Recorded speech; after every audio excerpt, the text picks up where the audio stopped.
Welcome to ఆర్5 TV. నేను సుమలత.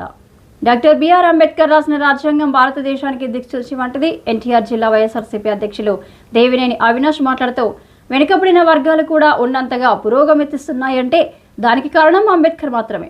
మాజీ ముఖ్యమంత్రి వైఎస్ జగన్ కూడా గడిచిన తన 5 ఏళ్ల పాలనలో అంబేద్కర్ ఆశయాలను కొనసాగించారు.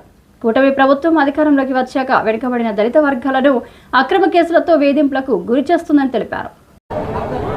ఎన్టీఆర్ జిల్లా ఎస్సీసీఎల్ ఆధ్వర్యంలో ఘనంగా అంబేద్కర్ గారికి నివాళులర్పించే కార్యక్రమంలో పెద్దలు మాజీ మంత్రి మెరుగు నాగార్జున గారు, అదేవిధంగా వెల్లంపల్లి శ్రీను గారు, మల్లాది విష్ణు గారు, మా మేయర్ గారు, మా ఎమ్మెల్సీ గారు, మా రాష్ట్ర నాయకులు, జిల్లా నాయకులు ప్రతి ఒక్కరి గారు పాల్గొని ఆయన ఘనంగా నివాళులర్పించి ఏదైతే జగన్మోహన్ రెడ్డి గారి ఒక నాయకత్వంలో విజయవాడ మధ్యలో అంబేద్కర్ గారి విగ్రహం ఏర్పాటు చేసి భావి తరాలకి అంబేద్కర్ గారు ఒక గొప్పతనం ఏదైతే భారతదేశంలో ఈరోజు ఎవరైతే ప్రతి ఒక్కరి గారా చదువు కానివ్వండి ఉన్నతమైన స్థానంలోకి వెళ్తున్నారంటే దానికి కారణం డాక్టర్ బిఆర్ అంబేద్కర్ గారు. ఆయన ఒక ఆశయాలకి అనుగుణంగా పనిచేసిన వ్యక్తి ఈ రాష్ట్రంలో ఎవరు ఉన్నారంటే అది వైఎస్ జగన్మోహన్ రెడ్డి గారే.